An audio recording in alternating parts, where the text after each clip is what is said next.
Well, everybody, welcome back to another episode of the Tank Talk Podcast, your number one podcast in the universe.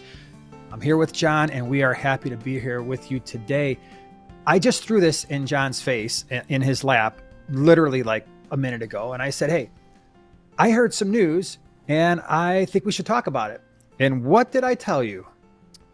You told me that our industry has lost one of its, what I would consider to be larger retailers, but I guess if they were one of the larger ones, maybe they wouldn't have gotten shut down. But we've lost a prominent member of our industry. Probably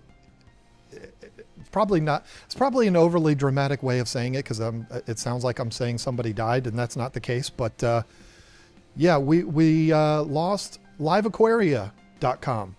Yeah, they have filed for bankruptcy, I guess. And we don't have any inside information. We literally have no more information than what we're just telling you. However, I thought it would be pretty cool just to kind of talk about the industry, the online retailer space, and maybe where, if not necessarily 100% where they went wrong, where online retailers can go right, and we can learn a little lesson. Because it was shocking. That was, I mean, LiveAquaria to me, didn't that used to be like Doctors Foster and Smith or something like that? And I think it got sold. And, I remember going back to the early days of when they were on the internet and just kind of looking at their stuff and, just looking at the different fish. And it was nice because on their website, they would have, okay, here's the fish for sale. And then here's some information about it. So it gave you a nice little block of text. And when the internet was still fairly young, you could get some okay information about fish. And it was usually when you typed in, need information about this type of barb. If LiveAquaria sold it, then that information would show up, and their little blip about the fish would be there too. So you can get water parameter information, stuff like that. But I heard a couple days ago, they're like, no more. And then double checked it, went to go to their website, and it just shows like the 404 error. Their Google connection thing says permanently closed. I'm like, okay. This is the real deal. I guess it's gone. And from what I understand, they filed bankruptcy and they are no more. And so I'm wondering, thoughts? I want to hear, we want to hear from you. If you've ever used their services, bought from them, what was your experience like? Are you surprised by it? Are you not surprised by it? I'm not trying to sit here and pile on to something that's already kind of bad and tough for people to deal with. But yeah, what do you think? Well, my thoughts are, ouch, for this industry. You and I have spoke quite a bit privately about how different our industry is right now than it was a couple of years ago. And we can come up with all the reasons in the world why that is. And I think they're reasonable reasons why it's happened. News like this just kind of piles on and makes it even harder because, I am someone that's in the industry. We both are, but like my livelihood depends on this industry. So when I hear about a company, particularly a big one, I would consider LiveAquaria to be almost like the big box store, but online. Even though you can buy fish online from Petco and PetSmart and stuff like that, LiveAquaria to me, that's what they always represented. And I don't mean to say that in a disparaging way. I mean, they were that big box store. Great resource, like you said, for getting, fish information and stuff like that. And they were geniuses at SEO because, like you said, they would always be at the top of the list on Google. But I always kind of considered them to be like the big box store. I don't know anybody that's bought from them. So I don't have anything negative to say about them, but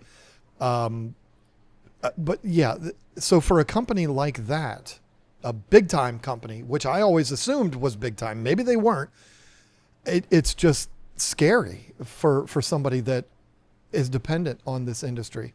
And it was a shock. I knew nothing about it until a minute before we started recording and you broke that news on me. So I'm kind of shocked. It's going to have no impact on my daily life whatsoever, but it's shocking. I don't know what else to say. Well, and I think if you kind of look at the the way that online retail has changed, especially in the pet industry, they were one of the first movers, right? And so they should have had an advantage, right? They were one of the old school, old time online, especially live fish retailers.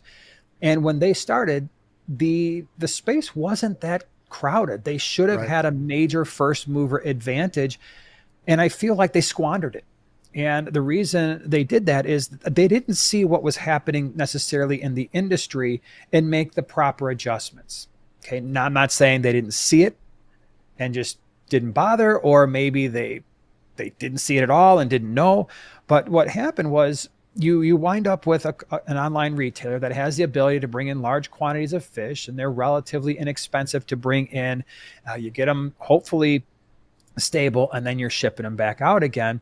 And at the time when they started, they were mostly, not exclusively, but primarily competing with local fish stores. Mm-hmm. And of course, the advantage you have as an online retailer is if someone is specifically searching for a particular fish, your local fish store doesn't have it, you have the opportunity to buy online. But that avenue has traditionally been more expensive, right? I mean, you are buying fish, you're having the fish shipped to your home, and all of that adds cost. And I don't think what they saw was more and more companies creeping into the space and themselves becoming rather large online retailers. So you've got Dan's Fish, you've got the Wet Spot, you've got Flip Aquatics, Imperial Tropicals. I know there's probably a ton that I'm not thinking of that you know as well. And all of those carved out their niche. And guess what? They had access to the same sources that LiveAquaria had, and maybe even better ones. And so they could bring in just as many fish. They could import these fish. They could quarantine them. I'm not sure if LiveAquaria was doing that or not, but based on some of the reviews, and that's one of the things that we'll get into in a little bit, is I'm looking at their Google reviews, and they're sorted by most recent. There's a lot of 1 stars in there. That is not good. If you are an online retailer and your overall score is a 3 out of 5, and you've got a whole bunch of 1 stars, that's a whole lot of unhappy customers that you should have dealt with before they left that 1 star review. You probably had the opportunity to make that situation better. They would have said, wow, yeah, we had a problem, but man, they really stepped up. That maybe you don't have that problem. And so you wind up with all these other retailers, and guess what they're doing? They're starting to trim down those margins. And one thing I will say, I don't know the last time when you were on LiveAquaria, their prices seemed astronomically high. It was almost like they took their pricing from way back in the day and they just kept adding to it, just through inflation, and never realized, and tried to keep their margins the same, and never realized that everybody else was coming into that space and they weren't necessarily requiring the same margin. So I don't know if they just had a lot of overhead. I don't know if it was just something where they thought they could continue to sell fish at what seemed to me to be a lot more money than some of the other places that are on there. But then there's something else that happened that they didn't catch. Not only do you have these places that we just mentioned that are selling online for less money, they're quarantining their fish for, usually multiple weeks just to make sure that the customers are getting healthy fish.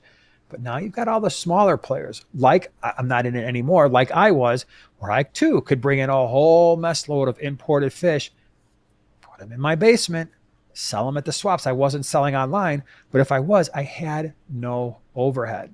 And so I can get the same pricing advantage and undercut everybody because it's just me, my family, my personal living space, the tanks I already had. And so really the only cost to me was the cost of the fish.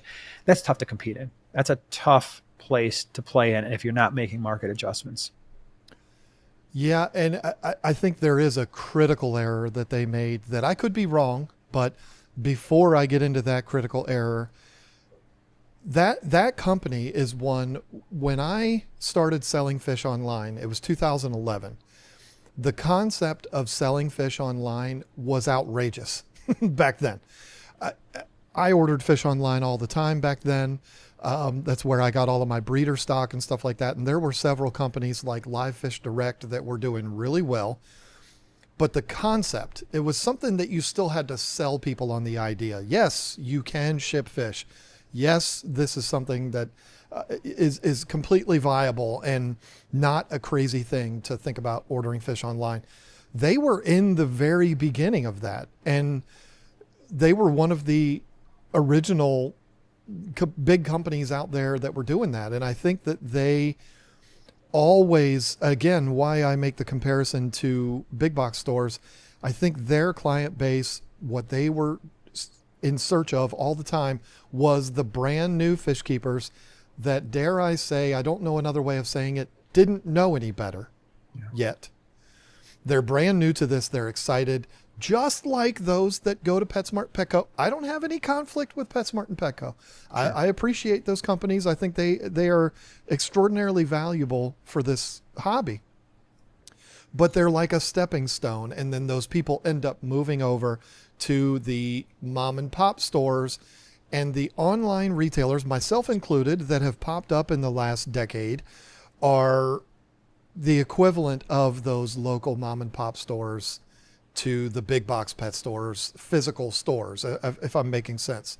Sure. And it doesn't seem like they ever deviated from that. It seems like they were always after that client base of the new fish keepers, and they were dependent on the constant cycle that you and I talk about all the time. And no, I don't mean the nitrogen cycle. I mean people in this hobby, and then after 2 years or even less, they cycle out of the hobby, but a whole new batch comes in, and they were reliant on those new fish keepers coming in to the hobby.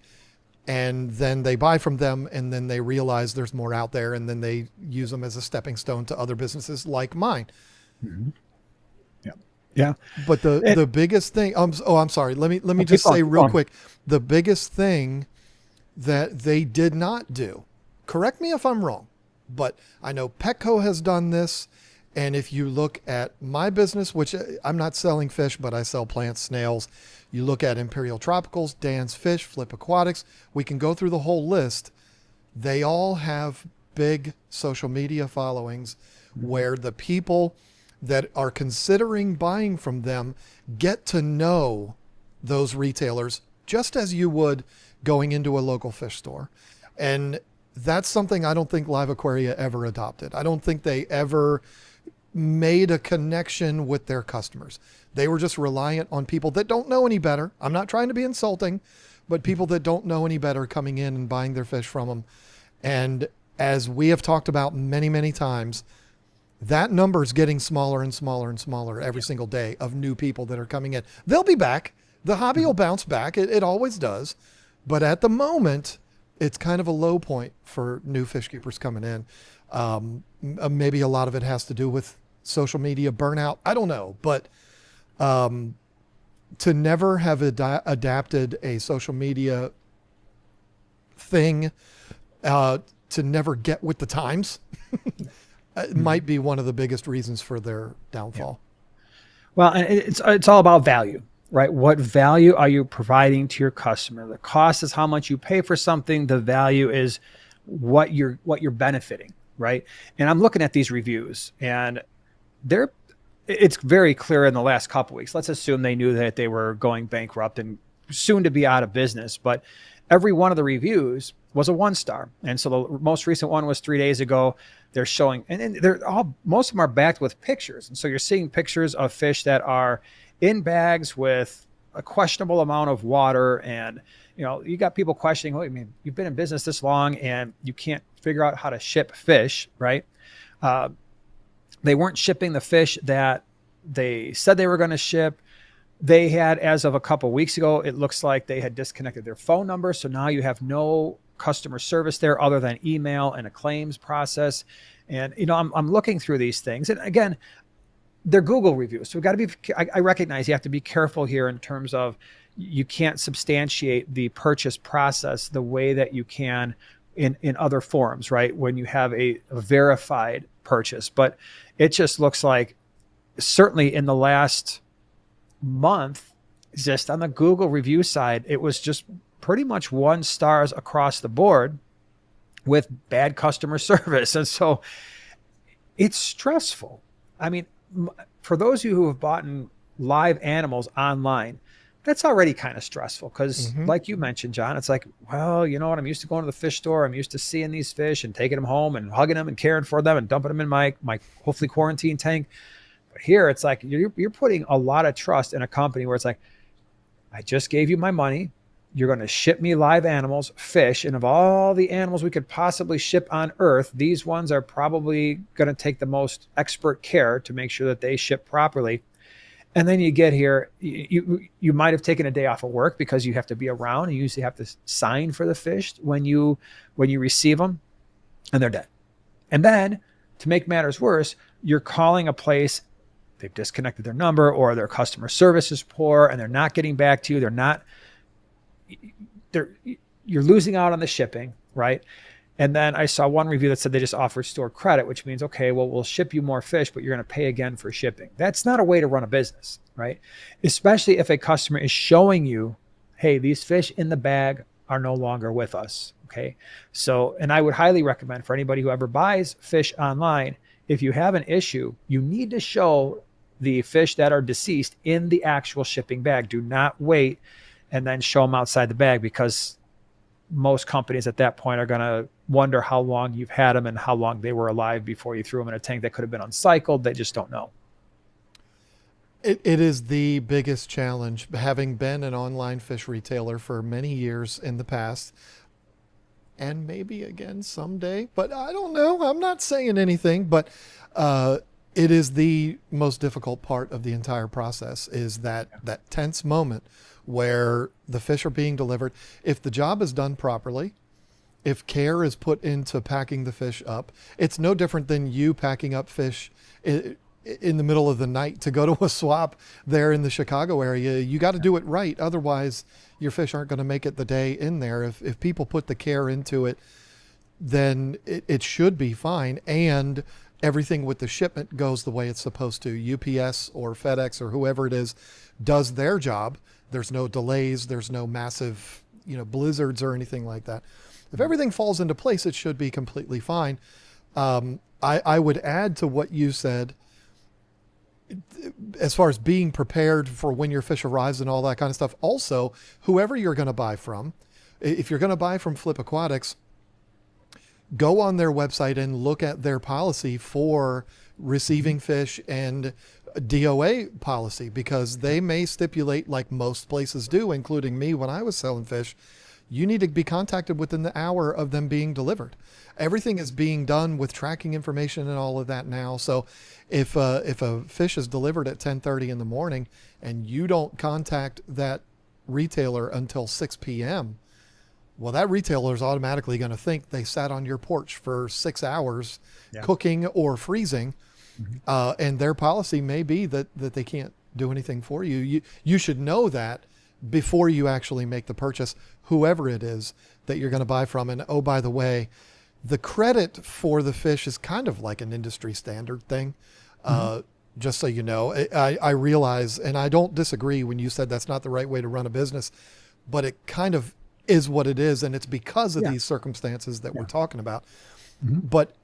But again, I think the biggest thing that happened here that was a fail on LiveAquaria's part, and probably one of the major reasons why they're gone, is that when you are considering making a purchase from Flip Aquatics, you can go on to their YouTube channel or on their website. They've got videos linked there where you can see their process. You can see how they prepare fish for shipping, how they pack them up, and how they put them in insulated boxes and all of that kind of stuff. And you can feel comfortable with that before you make the purchase, and you know their policies. I don't think any of that existed with LiveAquaria. I don't think they had any information. I'm sure they had a DOA policy, but I don't think there was anywhere on their website. We can't look right now to find out, but I don't think there was anywhere where you could get that comfort knowing that this is going to be okay. You just had to kind of put your faith into a company that you don't know. And the fact that they didn't do that, the fact that they didn't adopt a social media thing or anything like that, make any connection with their audience, to me screams the number one business killer, which is complacency. They just fell into this groove. This is what we do. We're making all this money. Things are great. And they rode that out until it no longer was. And that's sad. So again, I'm looking through, and it wasn't, and actually, believe it or not, before we get too far into that, I think they did have an online presence. They did have a YouTube channel. So really? I Okay. just typed in LiveAquaria. It wasn't big. It was 11,000 subscribers. I And stand corrected then. yeah, I didn't know that either. And they posted as recently as 11 days ago. They were showing just little 16, 17-minute clips of fish that they had in. If this is the same one, right? If this is the same, yeah, liveaquaria.com is your trusted source for aquatic life direct to your door. So they're on all the socials. They're on Facebook. They're on Instagram. They're on Twitter. They have their website. They've got this YouTube channel. I mean, they don't have the website anymore. It's down. But it looked like there were, yeah, there's videos. And in some cases, it looks like they didn't post a lot, but there was, looked like there was a dude who was doing videos about shrimp and that kind of stuff. And so they were out there. I'm sorry to interrupt you, but okay, maybe I'm wrong, but I'm on their page now too, and I was gonna say that it looks to me like maybe it's not that company, but I'm wrong because their link is liveaquaria.com. Yeah, it does. But Yeah. they have a lot of content that's for members only. Why in the world would a major company like that have channel members? Oh, yeah, I as a didn't thing? notice that. Oh my gosh, you're right. That's weird. Unless it's just part of like Amazon Prime and you're getting free shipping. And so a lot of people who are return customers are, and that looks like a newer thing. Like maybe they tried that this year because it didn't show up until 9 months ago. And then it was a lot of members only. And then they abandoned it almost Yep. within a month or two. They're like, oh, this isn't working. Then they went back to these little clips. But okay, so they did have a presence. I don't think it was necessarily to the extent that Dan's has or Rob has with Flip Aquatics, or even the Wet Spot has a pretty decent, they have faces that you can connect to the company. But to me, what's more concerning is it wasn't, as you kind of dissect and look at their reviews that people were leaving, there was a blatant disregard for customer service here. And I think that's the reoccurring theme. If you go on and you look at the Google reviews there, as much as a month ago, hey, couldn't get a hold of them, dead fish. And it was so much of that. It was just a reoccurring theme. And a lot of people are saying customer service is non-existent, very poor communication. And so you're seeing it here again, this already stressful thing of buying fish online and hoping for the best and knowing that there's inherent risk in fish being packed in water and being shipped to another location. The really good online retailers, more times than not, a whole lot more times than not, are going to get that right. But if you're not putting in the care, or you don't have people who know how to ship fish and are trained properly, you're going to have issues. But this is just across the board. And you can go back as far as 3 months ago. And still rude and bad customers. That is the reoccurring thing. And it's interesting because it's not even a lot with the pricing. There's not a lot of people saying, oh, hey, you know what? The pricing is just, bad. Therefore, I'm going to leave a bad review. I mean, I guess you figure if someone's going to take the time to order, they already are okay with the price itself. But here's one, and it was 5 months ago. I used to use this website a decade ago. I heard a rumor it was purchased by Petco. I don't know if that's true. And it's been down since there. So I don't know.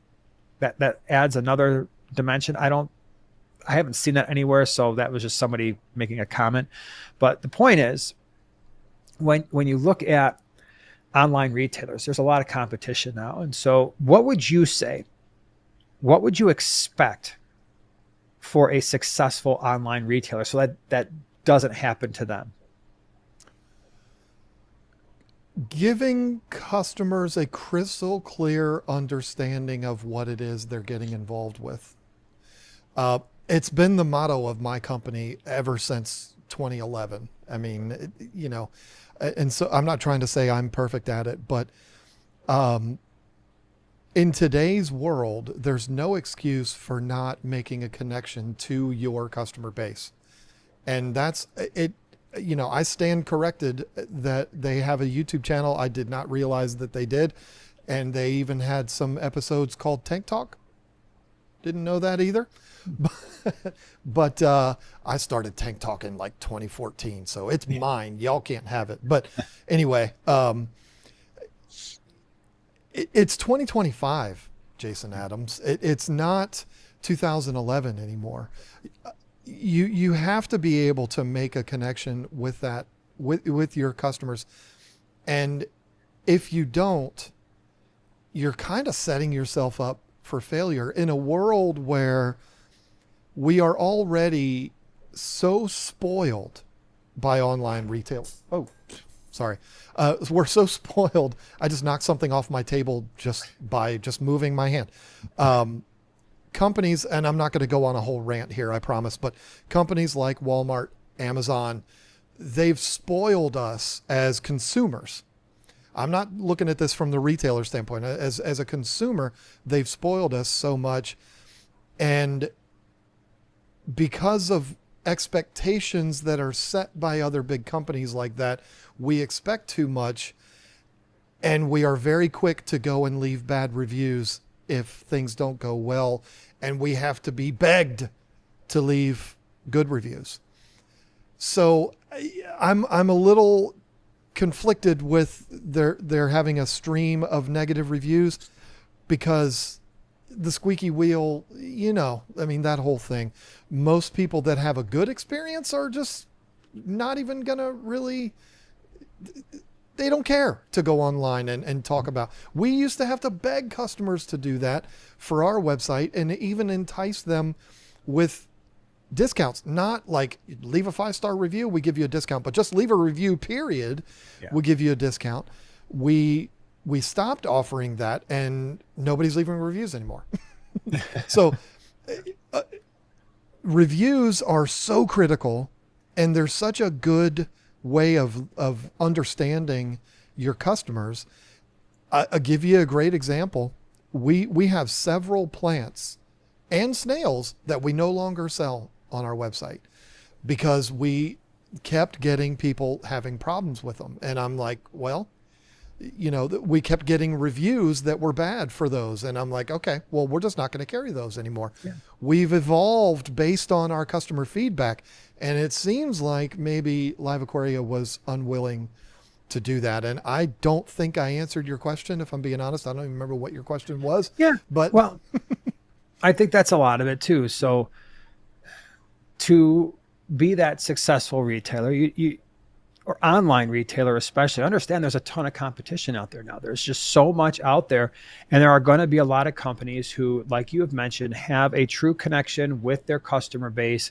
Their customer base, that connection you're speaking of is trust, right? That's ultimately what you're trying to seek, is that they know you as best they can as a human being, get to know you as a person through your social media presence, and then learn to trust that if something is not right, that you're going to do, to the extent that it is reasonable, you're going to do something about it. Now, again, reasonable is the key term here, right? No, I don't think anybody's asking an online retailer, hey, I got a bunch of fish and I chucked them in my tank and now they're all dead a day or two later. It's like, well, yeah, but they got to you alive and they were fine for us. That was one of the things when I was doing it at the swaps, and I had a huge advantage, is like, I'm handing you a bag of perfectly healthy fish that I've had for 4 weeks. If they go to your aquarium and all of a sudden they're dead, I just handed you a bag of very healthy fish. We both agree. And I had them for a month without any issues. That one's on you, right? But and one of the big things too is now you've got these companies, and I don't know what LiveAquaria is. I wish their website was up so we could do some of this research, but I don't know. And maybe some of you who are customers, what was their quarantine process? Did they mention a quarantine process after they brought the fish in?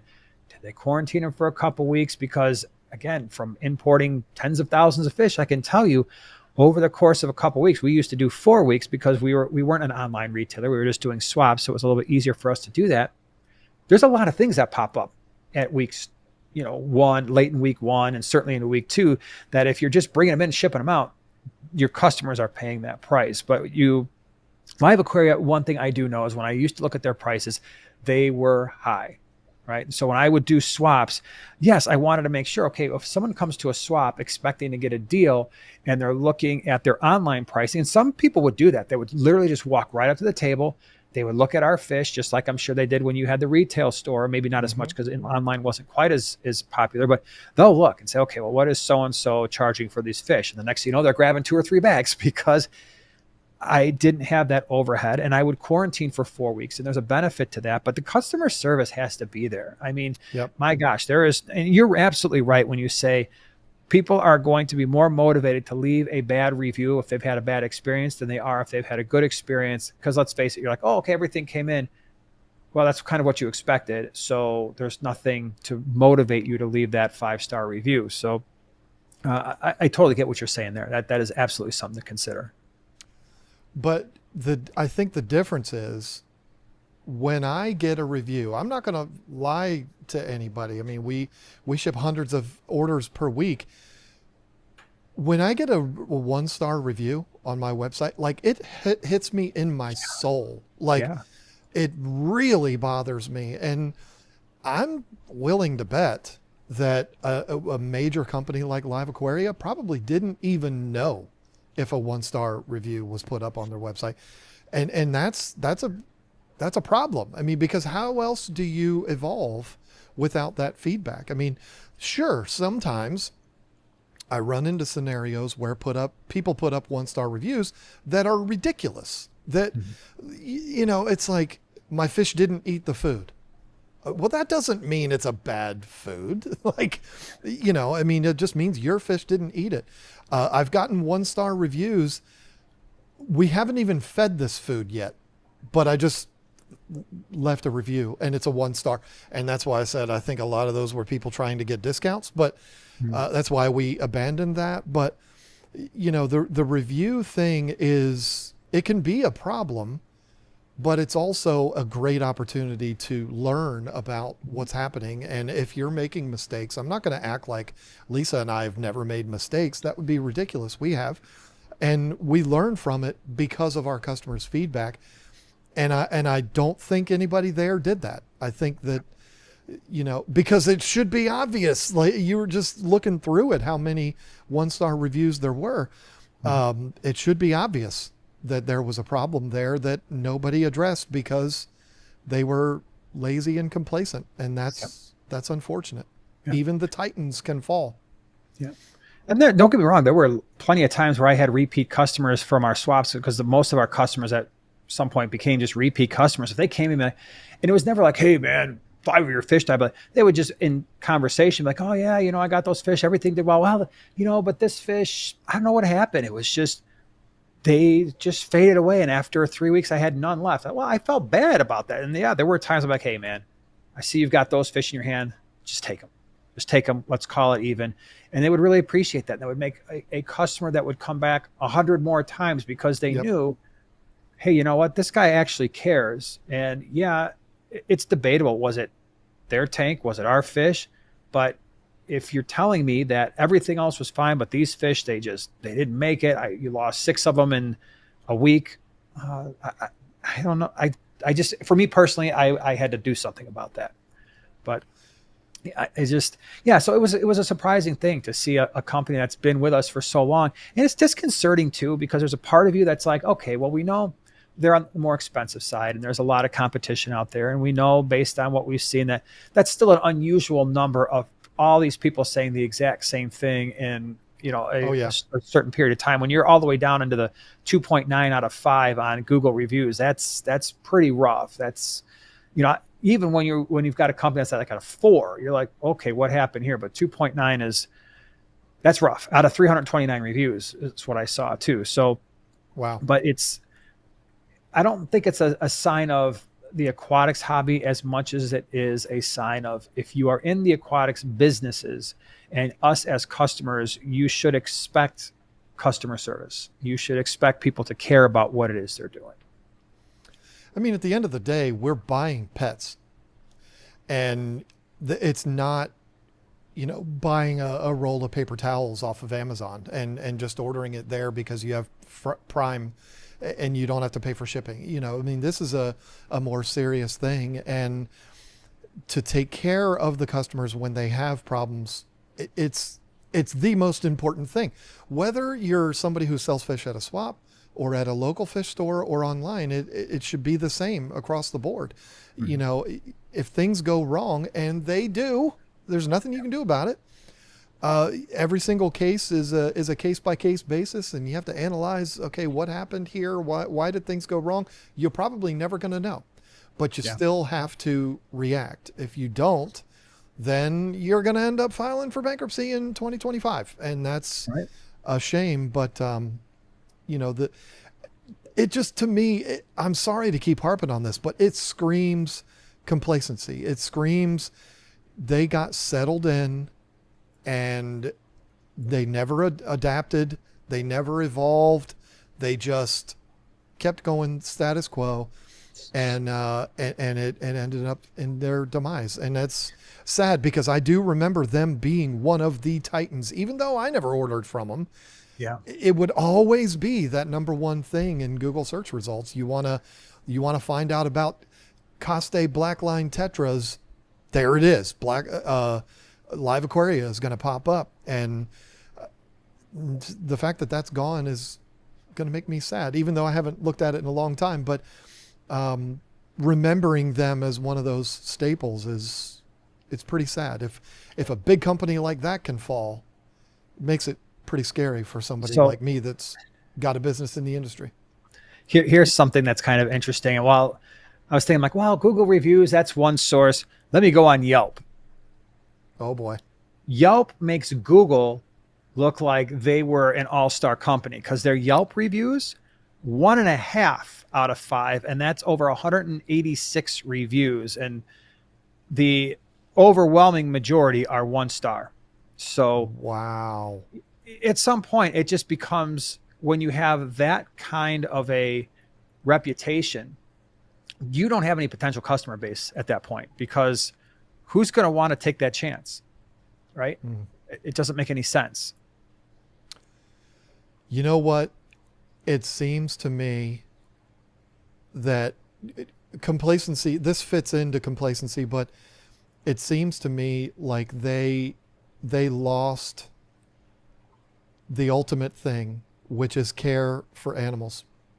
Customer service is paramount, of course. We know that. But it seems like if the reviews are that bad, kind of across the board, it's unanimous, this is a terrible retailer. It started from the very beginning. They weren't caring for the animals the way they should have been. And then you may be able to get away with that for a little while if your customer service is just absolutely exceptional. But it sounds like they didn't have that either. And so when you're dealing with a bad product because they're not cared for, because most likely you have dozens and dozens of people on staff that are just there for a paycheck and don't care about the animals like a store owner would, that's just a recipe for disaster. If you're not taking care of them, and then when things go wrong, you're not taking care of the customers, how can you expect to stay in business in 2025? That's insane.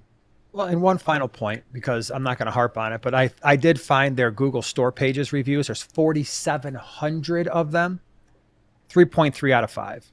So again, this is just across the board. You can't recover.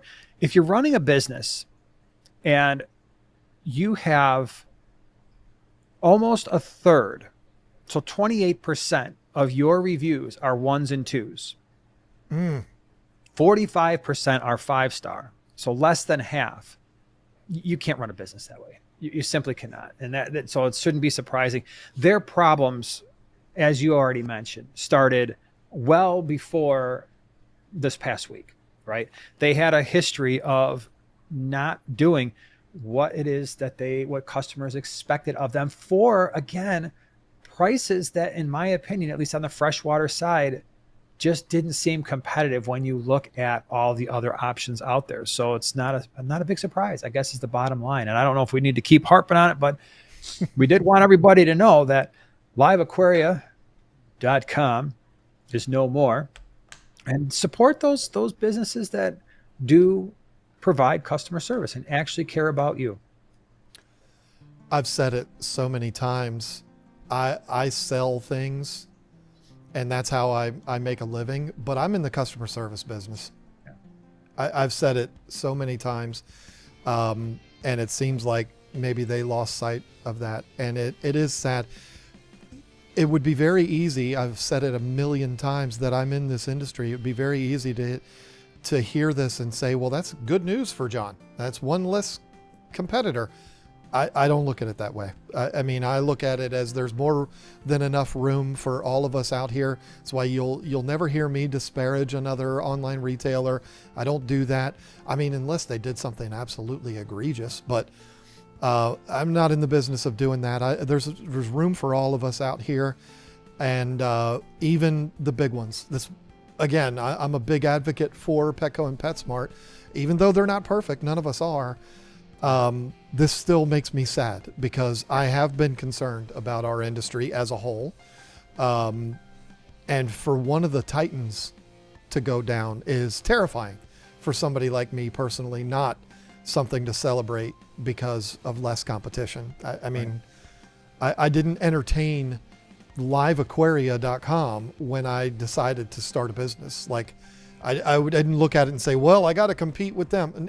No, they were just in a different stratosphere. I don't look at it that way. So it is sad news for me. And I hope the chips don't keep falling. I hope that's the only one. We've had so many businesses in our industry shut down over the last couple of years. And so anytime I hear that, it just makes me sad. Kind of a doom and gloom episode, but I think that there's a lot to be learned from it.